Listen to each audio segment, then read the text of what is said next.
Hello.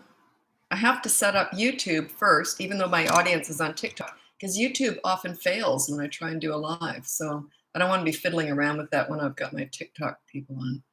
So anywho, I'm just setting up now. Go live. There we go. Get my notes set up.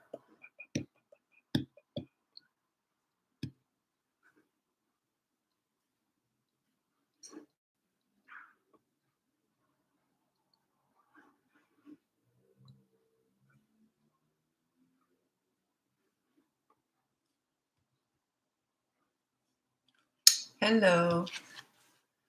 Real Mummy and Baddie.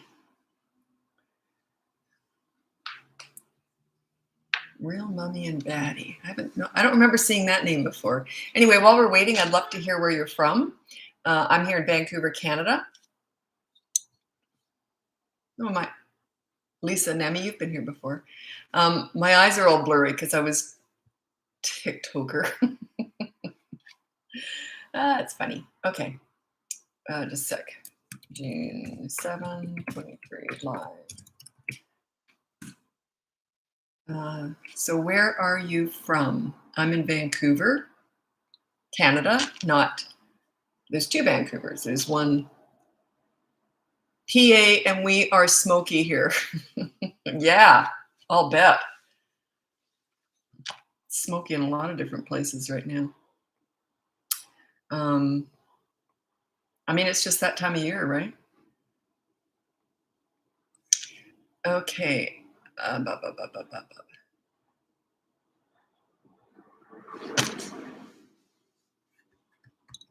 Where is PA? Darn it. I've looked that up before a couple times, haven't I? What's PA?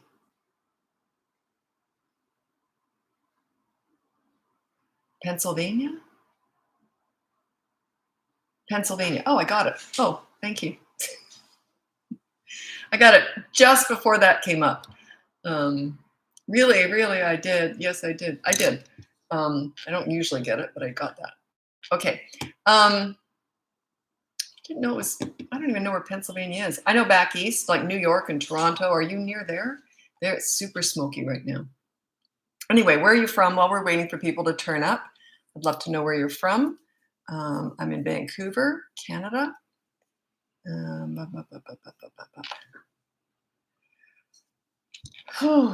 South of New York, Olympia, Washington. Hi, neighbor. Alberta. Hi, neighbor. Haven't been to Olympia. California, been there many times.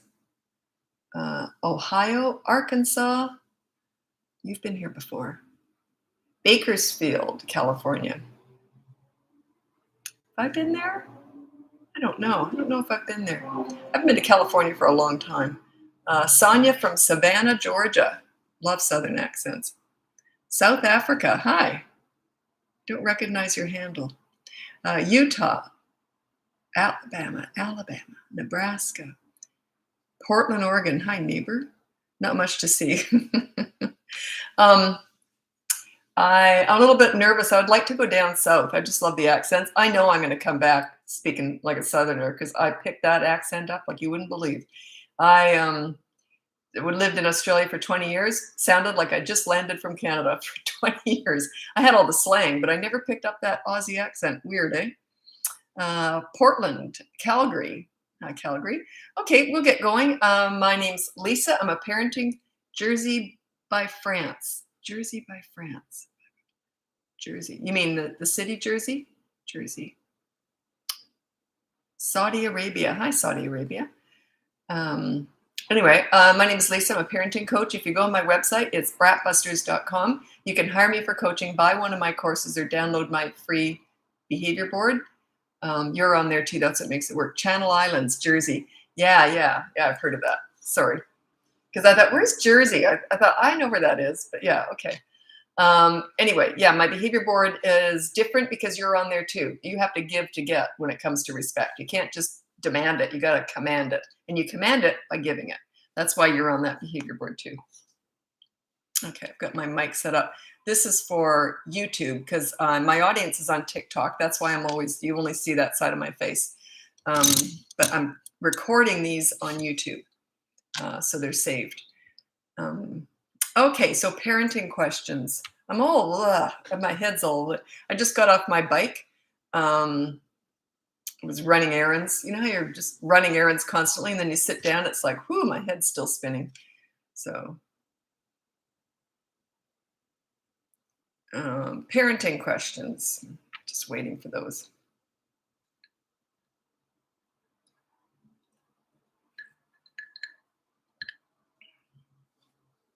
You know you're not really fast on a bike when people in wheelchairs pass you on the road, because if they're motorized, they call those motorized scooters, right? If they're motorized, they go on the road. They don't go on sidewalks because it's bump, bump, bump, bump, bump, bump. So yeah, I was passed by probably a woman in her 80s on her scooter. I thought, good on ya, you go. Okay, 6-year-old constantly saying, I am mean. They're only saying that when they don't get their own way. It's just manipulation. Just say whatever. Yeah, I wouldn't be pulled into that. If they say it while you're at Disneyland, then I might look into it. You know, if they're happy and they say you're mean, then I might say, why is that? But if they're just saying it because they're not getting their own way, pure manipulation. You're mean, I hate you, you hate me, blah, blah, blah, whatever. My mother, I learned all that from her. I didn't realize I did until I really started talking about it. But yeah, if I'd said something like that, she would have turned to me and gone, whatever. And I would have gone, oh, that didn't work. Any tips for 1.5-year-olds? Nothing general, just specific stuff sometimes. But basically, I always say, I don't even know if I could do a course on toddlers, because it would just, this is all that would be in the course. Toddlers are crazy. The end. Like, they just don't make any sense. Don't try and make sense out of them. It's your interpretation of them that's always off. They're just crazy. They're psychotic. They're just forming, okay?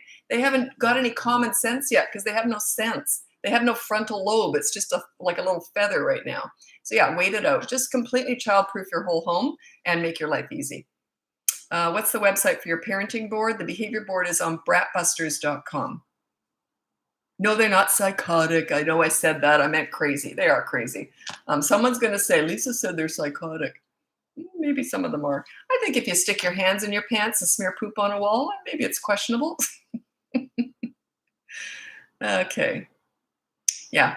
Tips on grandparents. I don't really talk about this stuff much, but it comes up in coaching a lot. Tips on grandparents not respecting you as a parent and talking bad about your kid. Just say, it hurts my feelings when you do that, so please stop, in front of me anyway. So if you say, you lead with your feelings, they can't argue that. They cannot argue your feelings. If they do, then they're psychotic. Like, there's just something wrong with that. You know what I mean? Like, it hurts my feelings when you say that about me and my kids. What can they say? You're cornering them. That's like if someone says something nasty, and you'll see me say this from time to time because I got a lot of nasty things on here. And then I'll just say, well, that was mean. What can they say to that? You know, put a mirror up, make them look at themselves. You're hurting my feelings. That was mean. You got to be careful with that, though, because if you insult them, I'm pretty quick with words. I could easily flatten a lot of people with, you know, I'm pretty good with comebacks. But I've learned over the years, I'm 62 now, I've learned over the years, it just makes them madder and gives them more fuel. Now I either ignore them or just say, well, that was mean, or that wasn't very nice. What can they say to that? Love your mom bank video. It's been so helpful. Any other kid management tips like that? Yeah, that mom's bank. I'll just do mom's. I'm going to write down here, mom's bank, similar. I've got several things like that, that just your leadership just goes up and up and up. And that's one of them, because it's about leadership too, and helping them manage money, but also about leadership. Mom's bank, similar ideas. Okay. How are you? I'm great. I was just on my bike and it is crazy out there. I was just saying, in case you just tuned in, that this woman, probably in her 80s, passed me by on one of those motorized scooters. And I was on my bike. Thought, how slow am I going? But these motorized scooters, they can peel out, I'll tell you. It was probably one of those ones that was all pimped up, you know.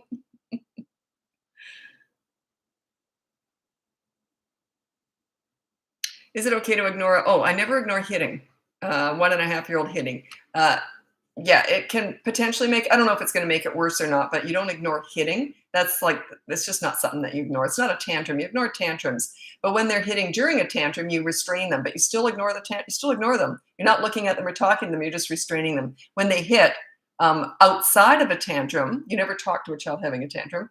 Outside of a tantrum, and they hit, you say no, and you remove whatever they hit with, or remove them or remove the other kid that they hit, whatever. Just make sure there's consistent corrective action. They won't learn the first time. They might not learn the 50th time or even the 100th. They might learn the 101st time because they learn through repetition and actions, not words. Don't say something like this to a toddler. I actually see this.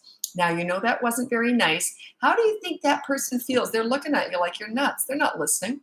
They may be looking at you, but trust me, they're not listening. It goes in one ear and out the other. They're all about actions, consistent corrective actions. That's it.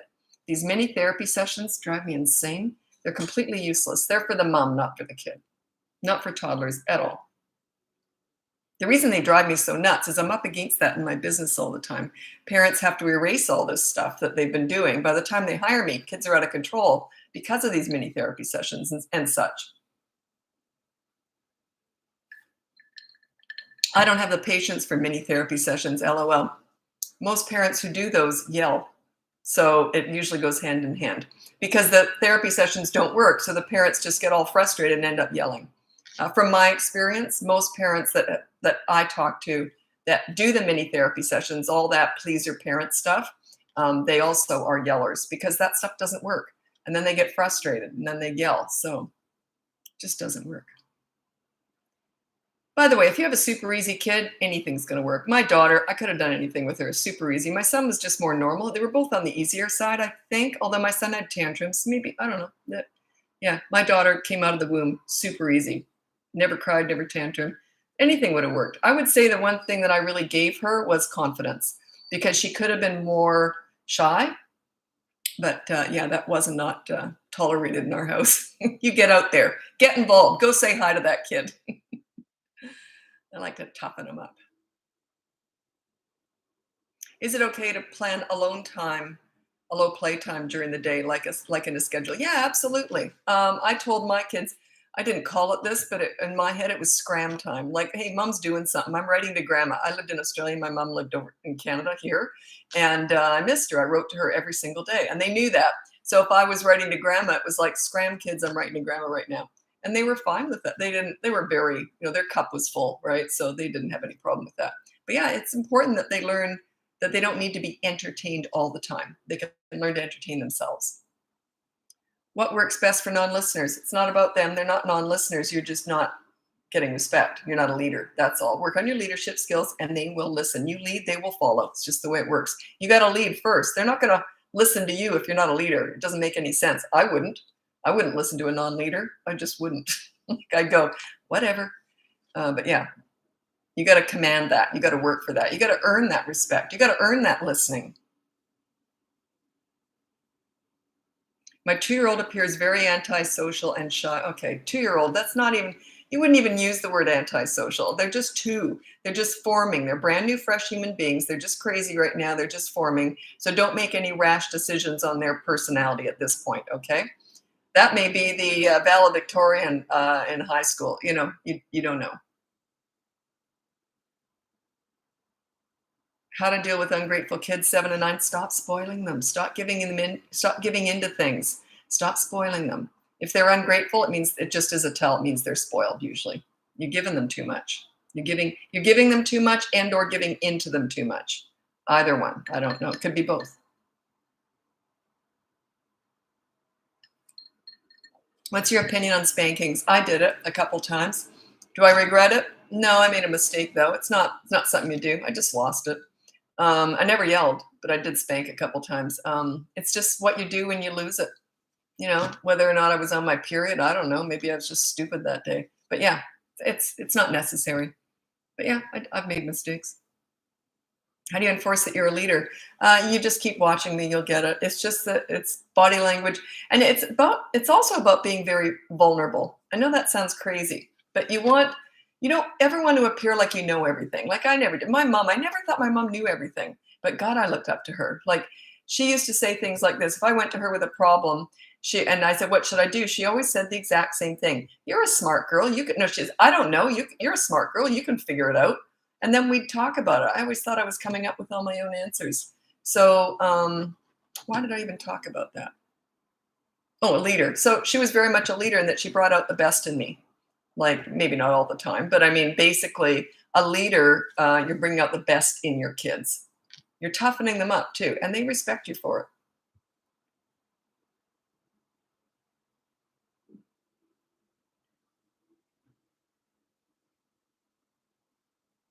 What age is appropriate for spankings, that Jessica? No age is appropriate for spankings. You should never be spanking. We're all going to make mistakes. You should never yell or spank. It's just a sign that you're out of control. But yeah, lots of times you're going to be out of control. Don't worry about it. It's like saying, well, you should never eat chocolate bars. Sometimes you're gonna. It's not a big deal, right? Like, don't kill yourself over it. Don't be too guilty. None of us are perfect, and I've never wanted to be perfect. I'm quite okay with making mistakes and then making amends for them, saying, look, I shouldn't have done that. I'm really sorry, blah, blah, blah. Did I apologize when I spanked my kids? Nope. They were really little, got on my nerves, and I spanked them both. I think my son twice, my daughter once. I don't remember, but anyway, they were little, like probably 4. Anyway, do I regret it? Not really, because it's okay to make mistakes. I don't beat myself up over that. Yeah, I made a mistake. Yeah, I'm human. I'm sure I made lots more.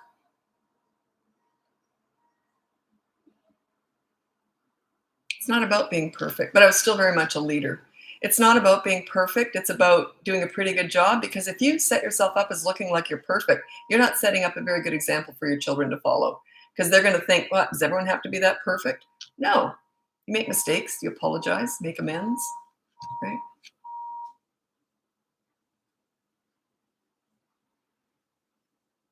Okay.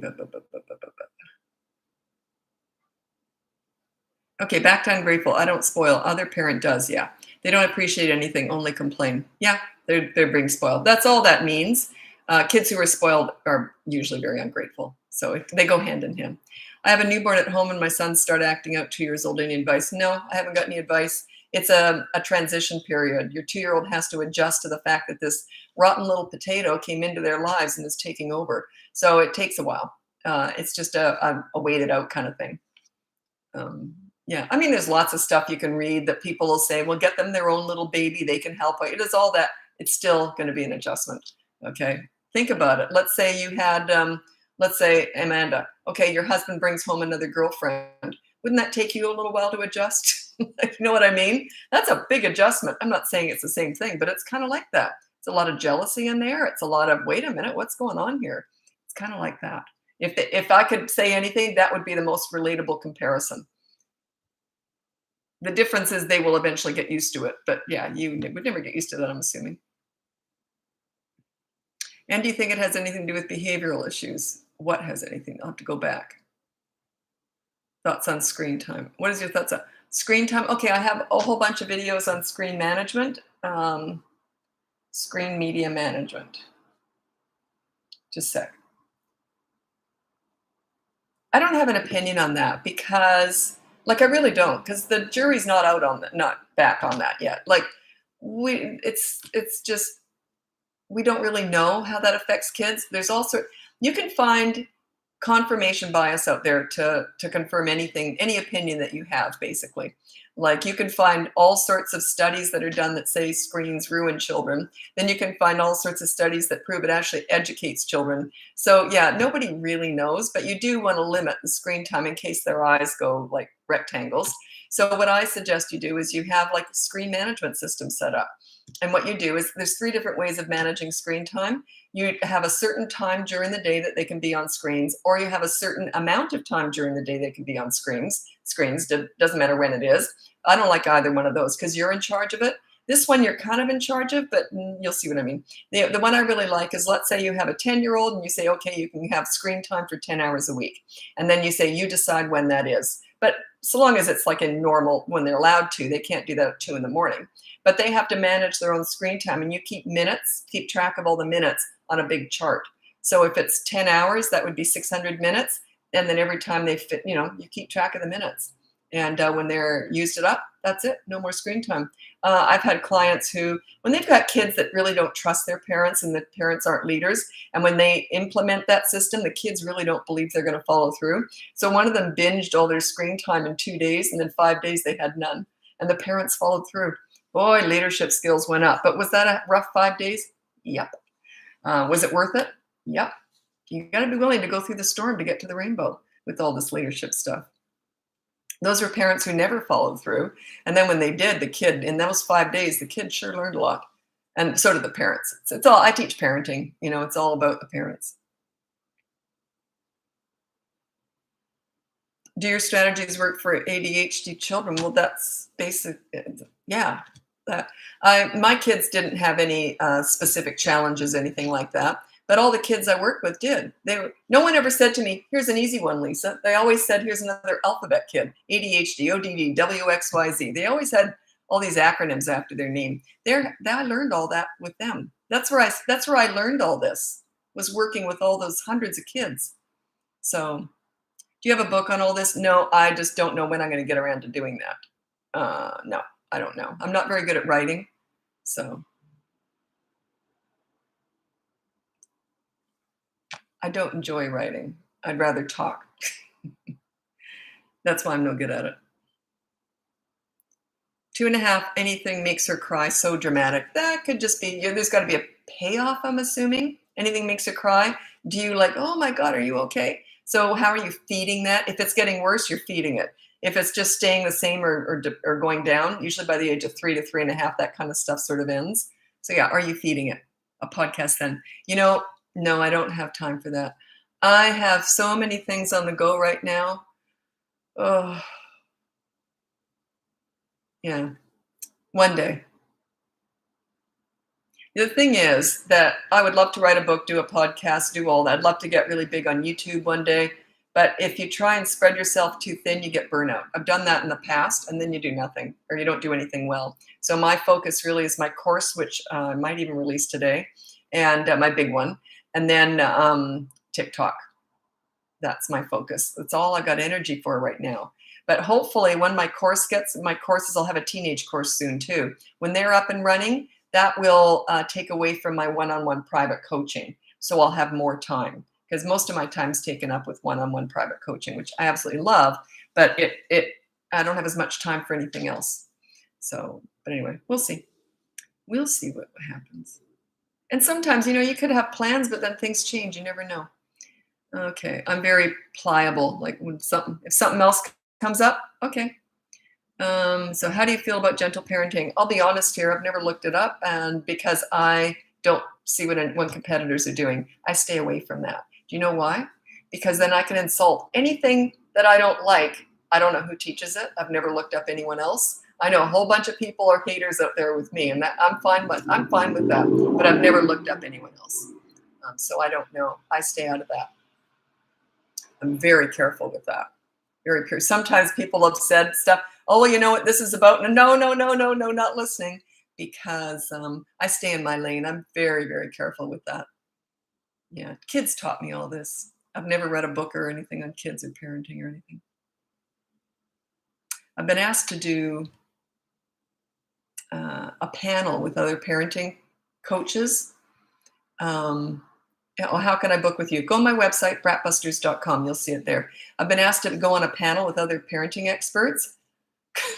Do you imagine me doing that? Oh, I wouldn't say anything, because we're supposed to be like debating. That's like arguing. Like I don't do that. Like, could you imagine getting up? And then I would just go, well, that sounds lovely. There's no freaking way I'm going to get up on a stage and argue with other parenting experts. I believe that there's a place for all of us out there. So yeah, I just thought that was funny. They obviously didn't know me very well, or else they wouldn't have asked me to do that.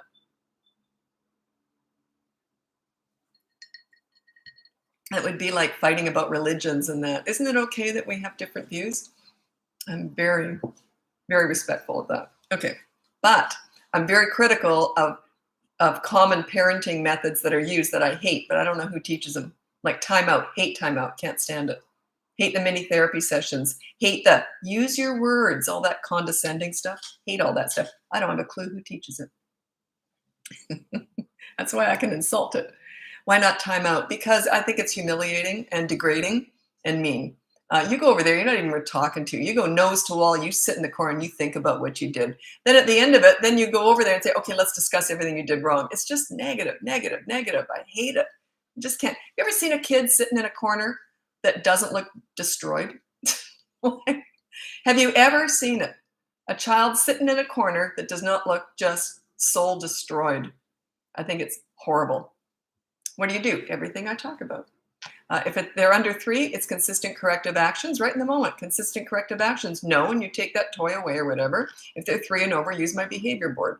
I teach give respect to get it. Do you take Venmo? I don't even know what that is. You trying to sell something here? Let me think. Venmo share. Oh no, I don't. Sorry, that's that pay. Yeah, I knew I should know that. Is that a supplement? But yeah, no, I don't. It's all PayPal. But they take credit cards. I've been using PayPal for 17 years now in my business. And I don't take any other forms of payment. I used to. I don't anymore. It's just too much work. Like, you know what I mean? I got my system set up.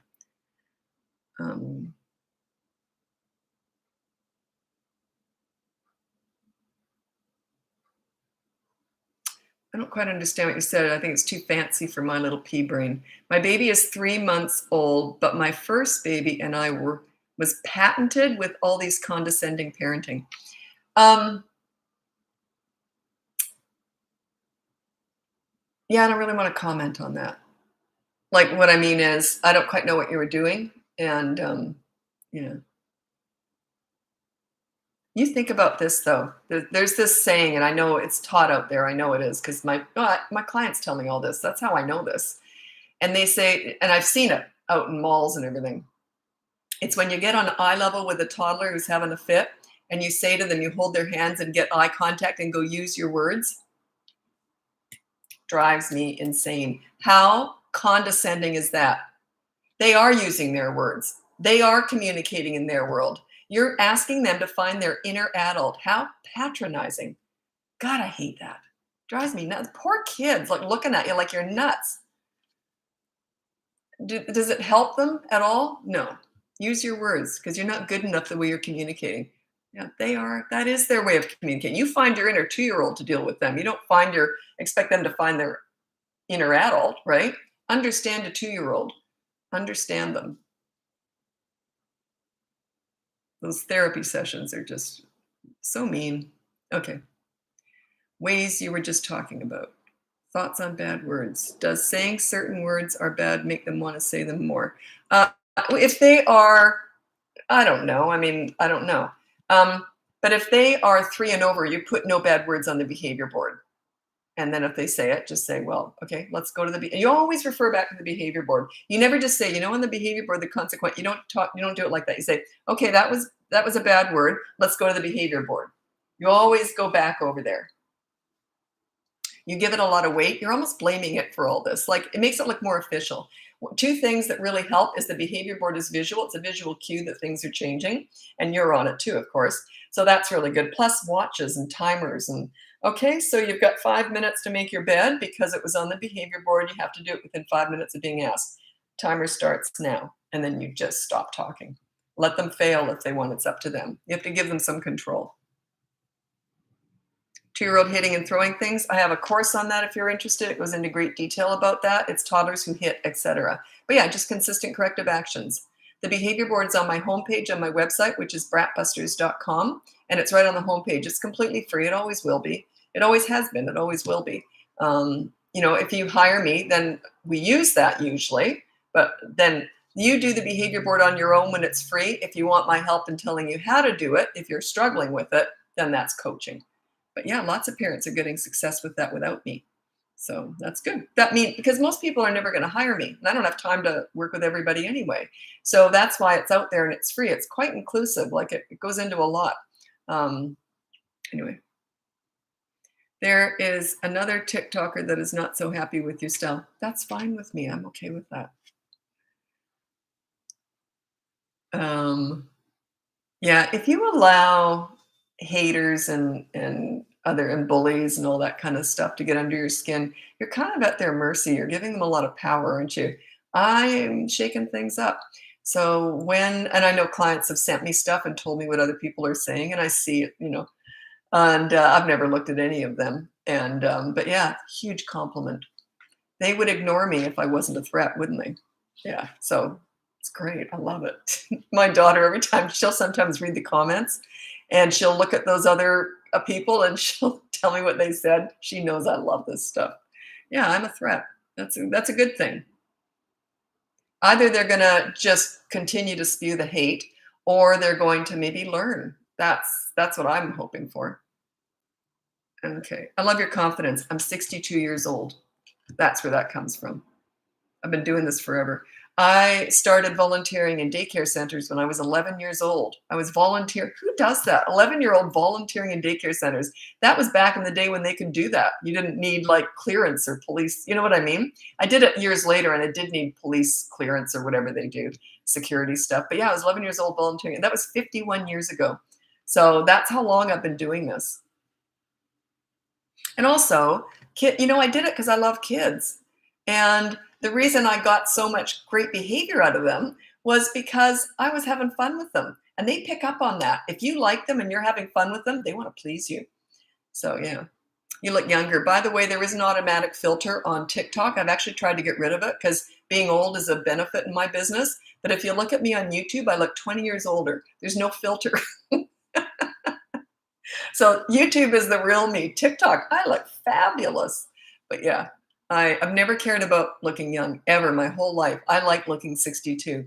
And because my thing is health and fitness, if someone said to me, oh, you don't look very fit, that would upset me. But if they said, you look 62, I'd go, well, I am. So it's, I think that it doesn't matter how old you look, it's how good you look. Do you look fit and healthy? That's my thing. But yeah, I like looking old. You do. I'm 63. You got the same name. I love being in my 60s. It's like I find my age finally caught up with where my head was. I always felt kind of old. I was always the responsible one. I was always kind of old. Goofy though, but anyway. How do I make it so I don't have to repeat myself 5 times? I don't repeat myself once. When I say something, you have to give me a very specific example and I'll tell you exactly what I would do. I would never repeat myself. It's killing me not to say that again, but anyway, I'm not going to.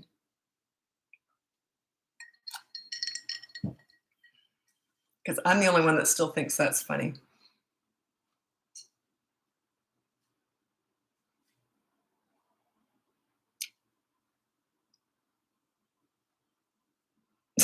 Oopa. How do I stop one and a half year old from throwing food? Okay, what you do is they're just babies still. So when they throw food, you say no, and you pick it up and you put it somewhere else, but then you hand feed them. I only let them do that once, maybe twice. Then I hand feed them the rest of the time. They can go without a meal. Like what I mean is they might go and just scream and have an absolute fit because they want to feed themselves. It's okay. Let them go without that meal. Maybe an hour later, you can give them a little snack. But you got to stand your ground with that. They learn that really, really quick. Because my kids did. If they threw food with me, they knew I'd be hand feeding them. If they did it with their dad, they always pushed him more because he gave in more, right? So they learned from a really young age who they can push around and who they can't. They couldn't push mom around, but dad they could. And I would just sit and watch like this. He was a great dad, but he was just the easier going. My dad was like that, the easier going. You know what I mean? Just let stuff go. Because I didn't. What to do with teens? They're my specialty. I love teenagers. They know my expectation. I give them notice, but don't do it. Whoa, they know my expectation. That sounds like you're the authority. I don't talk like that. I would never talk like that with a teenager. There's 2 skills with teenagers. The most important parenting skills that you have to incorporate in my methods. The first one is listen to understand and then stop talking. So listen to understand and then zip it. So you go, yeah, that does sound frustrating. And then shut up. If they want your advice, they're going to ask. What that does is that they will end up telling you more, talking to you more often, and asking your advice. But don't offer it. Unsolicited advice with anybody is not appreciated, especially teenagers. Sorry, I live downtown. Second one.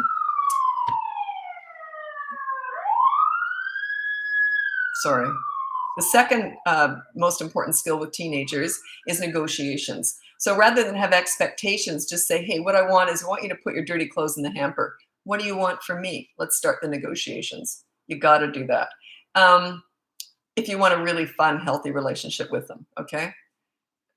Yeah, negotiate. You know, teenagers, they're my favorite age. Absolutely. I built my business on working with teen crisis work, and they are my favorite age. But it's kind of almost always coaching because you've got such a history. Like, why are they not respecting you? You know, are you not respecting? It's usually because you're not respecting them. So, but you got to figure out how and say, well, they don't earn my respect. They don't do anything. Yeah, I get it. I know. That's where all parents of teenagers start with me. Well, they don't do anything that they can get my respect. I know. I get that. Here's where we're going to go. This is what we're going to do. We use the behavior board as a bonding chart, a way to get closer to them first. And then by about the third week, then you can start to ask for things. But the first 2 weeks is usually just bonding and connecting with them in a way that you probably never have before. So that's how that works. If you want my help, teenagers, it's almost always 5 sessions. But I can't really give. The only thing I can really tell you on TikTok is you need those 2 parenting skills: listen to understand, then zip it, and then negotiate pretty much everything. You have to repeat or yell. Yeah, that's not going to work. But you already know that. I'm just telling you. If you want my help, you're going to have to hire me for that because I need to know history and blah blah blah.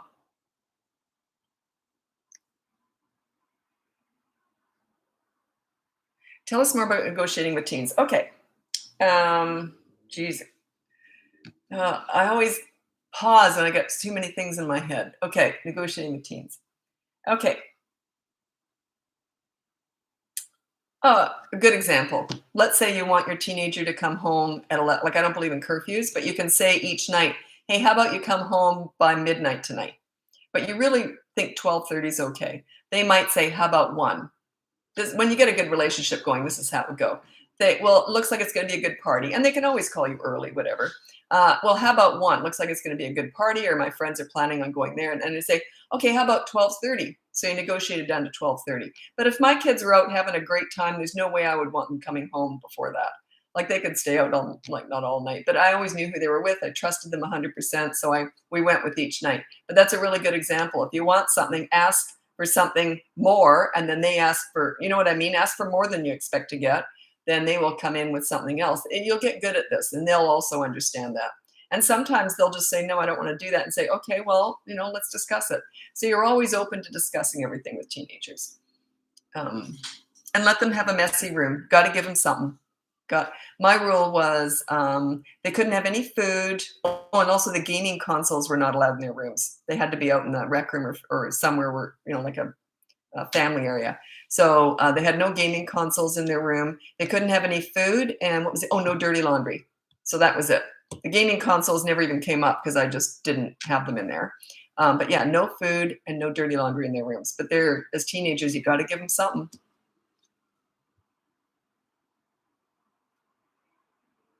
Do you think the teenage now starts earlier than 20 years ago? I think it's about the same. I actually think it's almost in some ways gone back because they're so coddled now. They're so, you know, I don't know. I almost think it's gone back in some ways. They have more knowledge, but they don't know what to do with it half the time. Like, out on the internet, they can get knowledge about anything, but they don't know how to do it because they don't have leaders at home guiding them how to manage all this information. So it's almost too much. You know what I mean? Like, we were out, like, we sort of had more freedom when I was growing up in the 60s and 70s. We had a lot more freedom. So in a lot of ways, we were more responsible. We moved out when we were young. We were all driving at 16, had jobs. Nowadays, parents are driving kids everywhere. We had to go find our way. How do we get to the lake? We had to we had to talk one of the parents into driving us all. We were kind of almost managing ourselves a bit more. Now that's not happening. Good grief.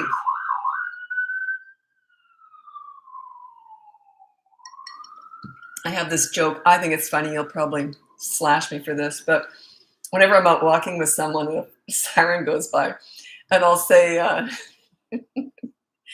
never mind, I won't even say it. It's such bad taste, but it always cracks me up. It's something about, look at them, I want to live, and here I am just trying to go grocery shopping, but they're in my way.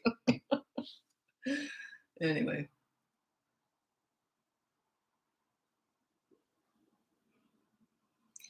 If you can't share, put it away, then they learn fast and share. Yeah, that's one of the methods for sharing. I actually have 3 different stories I tell with sharing. One of my favorites is not one that I used with my kids, but it was because they were different ages, so they didn't really want to play with the same stuff usually. But it's let's say there's one swing and 2 kids and they're fighting over it. You say, okay, I'll tell you. And you always take charge of stuff like this because that's what a leader does. If they can't get along, say, I'm going to take charge of this. So, okay, no one gets, you sit in the swing and you say, oh, here's how it's going to go. Each swing, you get each person on the swing, each turn is 2 minutes. But the first turn is only 1 minute. So it's fun to go first, but you're only going to get half the time. And I'm going to flip a coin to see who goes first. Or they can pick, how many fingers you got behind your hand, whatever. And then the next time the other one goes first. So get a system in place. Teach them how to share. It's not really fair to expect children to just instinctively know how to share. You got to teach them. So that's one really good way. You're in charge of that. And then I've actually seen kids do that on their own after I've taught them. Okay, now the first time they'll use like their watch or whatever, it's really cute, or they'll just count. So yeah, teach them these skills. But yeah, taking something away, they're fighting over something. Okay, this is going away for the day until you can learn how to get along. That's another method too. That's probably what I would have done. But if my kids ever fought over anything, they saw mom coming down the hall, they would get along real fast. What are your thoughts on sleep training into a cried out method? I hate it. I did it with my son. He was, I think, 10 months old, and he was always getting up at 2 a.m. He wasn't even feeding very much. He just wanted to chat, I guess. I don't know. And I thought, I've had enough of this. Anyway, I said, that's it. I put him in bed. He got up at 2 a.m. I changed his diaper, nappy, when we called it in Australia, changed his nappy. And I said, you're okay. And he had a soother, a dummy. And I said, good night. And I patted him for a little bit. And then he kept trying to get up. And I said, good night. I went outside, shut the door, and he started screaming. And went on it didn't go on for that long, maybe 20 minutes or something. 20 minutes of sheer hell. I sat in the hallway sobbing into a pillow or into my whatever house coat. It was awful, but I did it. It worked. He never had a problem again. Never got up again. But yeah, it's one of those things. I don't know if there's a great way of doing that, but that's what I did.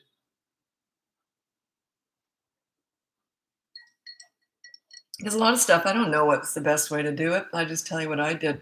It's like with nutrition and diet and eating. I don't know. I'm not a nutritionist. I don't know it, but I'll just tell you what I did. And that sleep's kind of like that.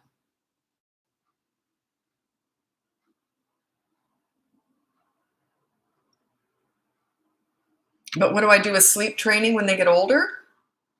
That was the cried out method is usually just for the baby. The sleep training when they get older, how to keep them in bed, like let's say they're mobile and they're getting out of bed, is the first time you say, I said it's bedtime, put them back in bed. Second time they get up, you say one word, bedtime. Every time after that, you might have to do it 100 times. Every time after that, no looking at them, no talking to them. They don't get nothing. They don't get water. They don't get a snack, no matter what they say. Just keep putting them back in bed. Wait till they get past the bed, or try and get past the bedroom door, though. Don't let them run around the house, and don't stand there trying to put them back in.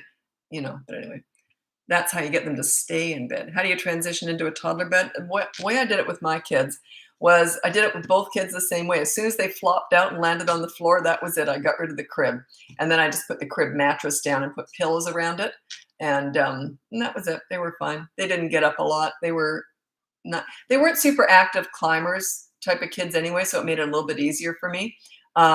But yeah, you just have to keep putting them back in bed, putting them back in bed. They'll eventually learn. When they're really little, though, when they first do that, what you can do is sit in a chair beside the bed, and you can pat them or hold their hand and pretend you're nodding off, like in the semi-dark.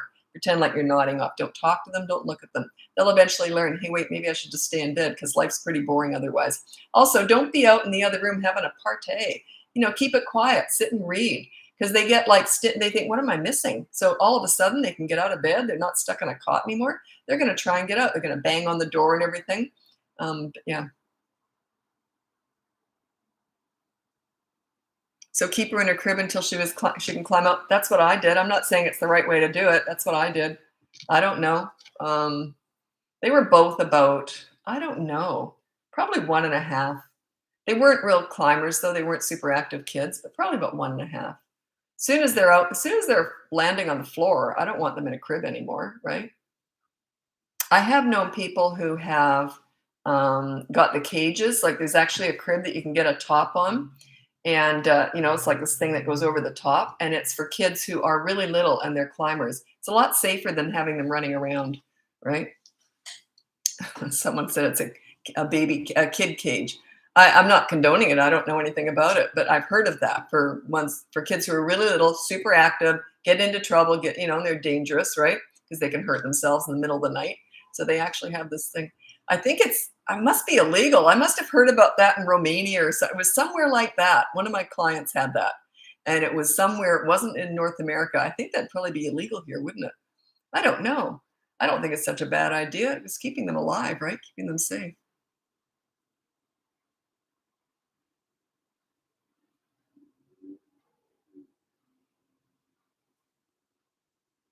I had to have a safety gate on toddler's room. He would be up until midnight. Yeah. Yeah, there's certain things I'm like, with babies and toddlers, especially babies, I just kind of went with it. Like I didn't have any set ways with babies because they're all so different. My son and my daughter were very different. My daughter, we co-slept with her till she was, I think, 8 months, and she just wanted to be held. She wanted to be right here, all her face right here. That's how she wanted to sleep, and I just went with it because they're only babies once, right? But yeah, they're all different.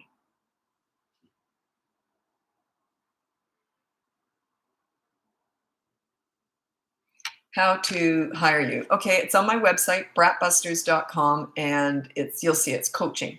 So it's all done. You just go in there, and then I manually will send you the questionnaire that you need to fill out within 24 hours. I don't have that automatic.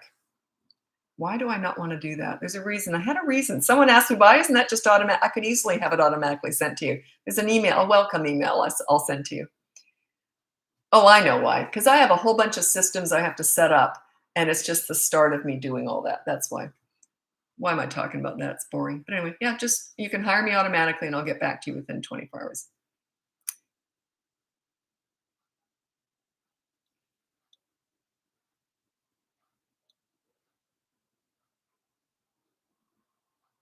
How do you ignore other people's bratty kids? Well, I know I'm called Bratbusters. That I did that because I thought it was funny. And the teenagers used to say you're always busting brats. So anyway, that's why I named it. But really, I never look at the kids. I'm always watching the parents. I never look at the kids. The kids' behavior is a direct reflection of the parenting.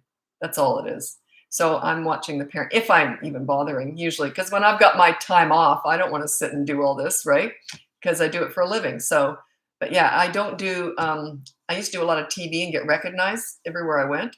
And I don't do that anymore because people were, well, you better be good. Lisa Bratbusters here. And I don't want, I'm not on the clock, right? So yeah, if I'm gonna watch anyone, I would be watching the parents because the kids are just reacting to the parents. That's all it is. Yeah, and I never told a friend or anyone how to parent, and I'll never tell my kids how to parent. None of my business. If they ask my kids will never ask my advice because they already know how they both said they're going to try and raise their kids the way I raised them. But they're going to have their own style. It's going to be probably different, but doesn't mean it's better. It might even be worse. I mean, worse or better. I don't know. Doesn't Is there such a thing? They're going to raise their kids how they want, and it's none of my business. But I always say when you drop your kids off at grandma's house and I have to babysit, grandma's rules. That's the condition of babysitting.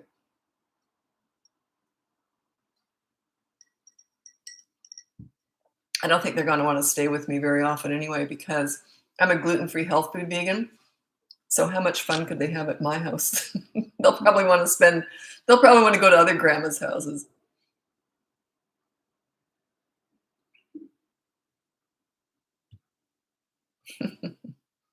Yeah, here's some flaxseed.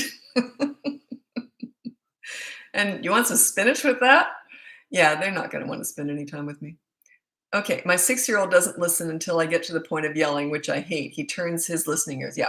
Yelling is one of those things that it's a short-term solution, but long-term, it bites you in the butt big time. So work on your leadership skills by using my behavior board. It's free on my website, bratbusters.com, and it'll teach you how to give respect to get it because you're on there too. But yeah, yelling is a short-term. It works in the moment. Yeah, it does. It works in the moment. But it's based on fear, your fear. And theirs too, but not really. They kind of get immune to it. But yeah, it's a fear-based parenting. Um, Oh, but the only time I condone yelling is like, look out for that bus. I mean, if they're going to go in traffic, then you would yell. But yeah, if it's just you got to watch that. My kids used to say, if my mom ever whispers, run. Because if I'm ever going to discipline, which didn't happen often, but it was usually other kids around, I get real quiet. I said, I didn't like that. I'll tell you what we're going to do. And they, ooh, because they weren't used to someone being that quiet, right? But that's how I discipline it. It's almost a whisper. It's very calm, very slow. I'll tell you what we're going to do. And that's how I do it. Tell you what, didn't like that. I'll tell you what we're going to do. You can sit here with me for 5 minutes, okay? And make it happen. I should tell the pool story. I haven't told that one in probably a week or two. I used to tell it every single day because people would ask for it. If you're interested, it just has lesson. It's a story, true story, lesson after lesson after lesson in it. It's probably my absolute favorite story that I tell. So I will tell it because it just says a lot about leadership and how well it works. Anyway, we had a swimming pool, and my son's 8th birthday, I think it was his 8th, he had 5 friends over for his birthday party. So my rule was, I had a few rules, but one of them was that we had this big blow up pool toy. It was called Whaley. And we didn't have a pump, so you had to blow it up, and it was just huge. So there was no way I was going to let all the air out of it. I just said, Whaley's over there. He doesn't go in the pool because all I'm doing the whole time I got these 6 boys in the pool is counting heads. That's all I'm doing. 1, 2, 3, 4, 5, 6. I'm all on my own watching these 6 kids in a pool. So I said, I can't see behind Whaley. So 2 or 3 of you could die behind Whaley. So anyway, that's what I'd said. Fine. Then they get in the pool. Sure enough, one of them pulls Whaley in the pool. And I just said, Whaley, out of the pool now. You don't say please in that situation. He's already defied you, right? So Whaley, out of the pool now. And he said to me, no. My son went like this because he knew mom knows how to take care of business. I was in the pool fully clothed and had that kid out beside me in like that before he even knew what happened. And I said, you're going to sit there for 10 minutes now. And then the rest of the kids. And so anyway, while this kid's sitting beside me, he's kind of shocked this happened. He's sitting beside me and I started talking to him. I said, oh, I saw you at soccer the other day. You did really well. I'm talking about school and all this other stuff. So the timer goes off or whatever it was. I said, okay, 10 minutes is up. You can go back in the pool now. He stayed. He wanted to keep talking to me. So, and I was like, oh God, please go back. Like boring, right? So anyway, I said, okay, fine. Now you go back in the pool. I had to say it a couple times. So he goes back in the pool and then he was great. He could not please me enough the rest of that day. He was all over me, trying to please me. I had just become his best friend, his leader, his mentor, all those things in one. How did I do that? I took action for one thing. I didn't say, can you please put Whaley out of the pool? That would be begging. He's already broken the rule. That was a very straightforward rule. I said, Whaley out of the pool. Then I took action.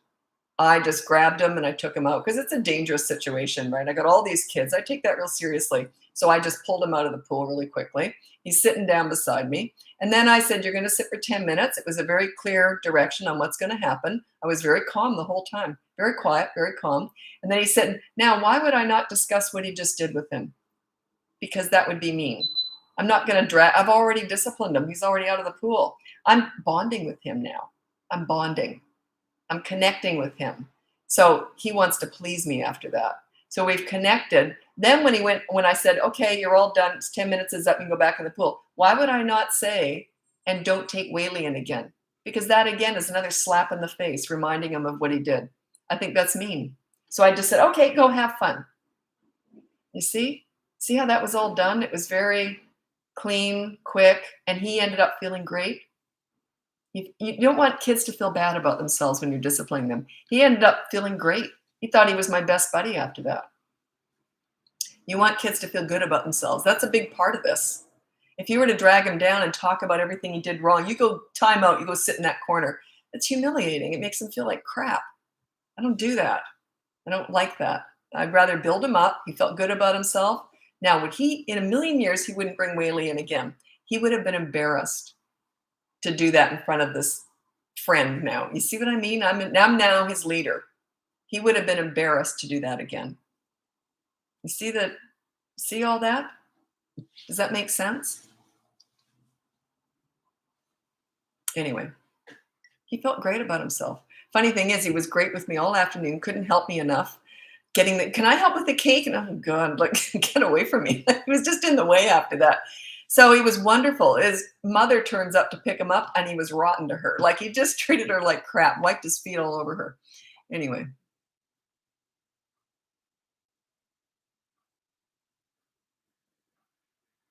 What do you call that method? I call it calm leadership. You're very calm, and it's leadership. You're a mentor, and you make them feel good about themselves. When they like themselves when they're with you, they want to please you. When they're teenagers, they just don't want to disappoint you. You build them up. You're building them up. They feel great about themselves when they're with you. That's really the key to all this. I'll do a video on that. Make kids feel good about themselves. Have you ever seen a kid who's acting out and being snotty and saying, I hate you? Have you ever seen them look like they feel good about themselves? Never. Their self-esteem's in the toilet, guaranteed. How do you think that kid felt about himself hanging around me after that? Felt great. He was proud of the fact he didn't get Whaley in again. He was proud of the fact he helped me with the cake. He was proud of himself. And I was the source of that. So why on earth would he be rude to me or anything after that? As soon as he said no to me in the pool, you should have seen my son's face. he was just waiting for the show. He was loving it. Because I didn't have to do that with my own kids, right? So, because I had their respect when they were little. So I didn't have any of that. Oh, is that not the same as timeout? Or no, because they were engaging with him? Yeah, timeout is when you send them away on their own in a corner and there's nothing to do. He was sitting here, I was chatting with him. I was building him up, talking about, I saw him get a goal in soccer. That's not timeout. That's you spend 10 minutes sitting beside me and we'll just chat. That's not timeout. I guess it could be construed as that, but it was like, come over here and bond with me. Time out, there's no bonding. It's like you go in that corner all by yourself. You're not even worth talking to.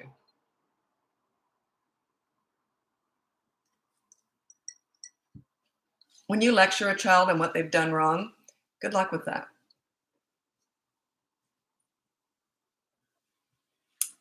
It would be like if you with your, it's the same kind of thing. Let's say you have a boss and you've done something wrong in your job and you go, oh shoot, I put the wrong number in. And then he says, okay, so let's fix it up. Here, it's done. And then afterwards he says, you know, you shouldn't have done that. You know, you did that wrong. You know, it was really stupid that you did that wrong. Are you going to do that again? How would you feel? Not just about yourself, but about him. It's like, would you shut up, you jackass? You know what I mean? Like, you would hate him. So you see, what if he said, okay, that was wrong. We all make mistakes. Okay, let's fix it up. And then he says, hey, I saw you the other day. You were doing really good in that other job. What's the difference there? One's a leader and one's a jerk. See the difference? Yeah, I just call it calm leadership. I just made that up. I don't know. Does this work for teenagers? No. No, it's different with teenagers. They're very different. It's done differently. Like, I would not be pulling a teenager out of the pool. You know what I mean? Like, it's quite different. And they're not stupid enough. Let's just chat. This is an 8-year-old compared to like a 16-year-old. It's different with teenagers.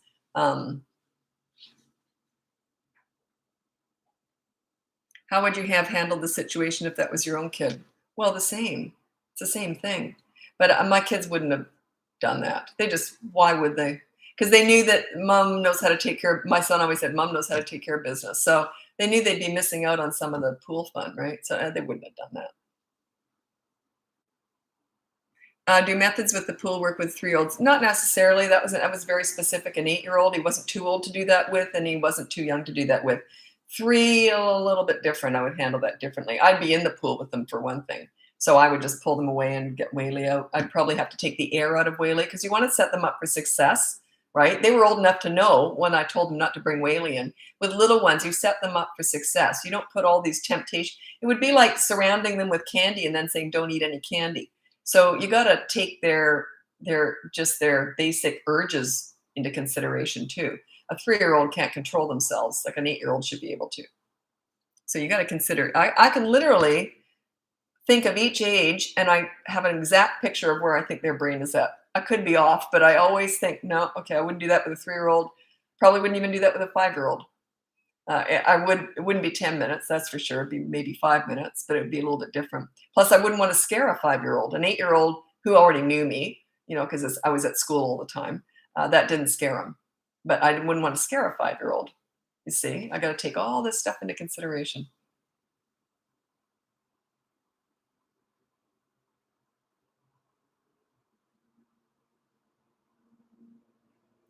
Is 3 years old too late to start? I just thought to myself this morning, I'm the reason he acts out. Perfect. Take responsibility for it. Their behavior is 100% a direct result of your parenting. You lead, they will follow. You don't lead, they're not going to follow anything you do. So yeah, work on yourself. I teach parenting. I don't teach kidding. 3 years old, I specialize in teenagers. I'm often hired by people with 16, 18-year-olds, whatever. So it's harder for sure. And there's no results guaranteed with any of this stuff because we're dealing with people here. It's, I could probably get results, but I'm level 10 with what I teach. But, sharing this information with parents, they have different personalities. They're going to find it harder. They don't have that experience base. The more result driven you are, like I've got so many results over the past 51 years with kids, it sort of cements all this. So it's easy for me to do. So I understand parents, they're learning how to do this. So you get differing results. And yeah. I always feel more confident and positive with my parenting after listening to you. Excellent. Perfect. It's all up to you. There was I used to have a column in the newspaper, and one of the, God, I got a lot of hate on this one, and I knew I would, so of course I threw it out there. I couldn't wait to get that one published. Anyway, it was, if your kids are good, it's because of you. If your kids are bad, it's because of you. Or something like that. And parents hated that. It's not my fault when my kids act out. They hated it. What I was trying to say is you have so much more control than you even think you do. It's all up to you. I was trying to empower them, which is what the article said, but it was the headline that got under a lot of people's skin. And you know me, I love that kind of stuff. So I was quite happy. It made them read it anyway. So, and a lot of people learned from that. They said, you're right, it is up to me. I teach parenting. I don't teach toddlering or teenagering or anything. I teach parenting. You lead, they will follow. With teenagers, you lead, they will respect. And you're not even really leading teenagers. You're sort of in partnership with them. It's a little bit different, but you still have the final say. But you don't sweat the small stuff, or you got no energy left for the big stuff. You got to know what to let go with teenagers. Okay, I got to get going. What time is it? Yeah, it's been over an hour now. I got to run. Anyway, thanks so much for joining me. My website is bratbusters.com. You can hire me for coaching, buy one of my courses, or download my free behavior board. You're on that behavior board too. That's what makes us different. And anyway, so I have to run. I'll be back again tomorrow. And that's it. Thanks very much. Bye now.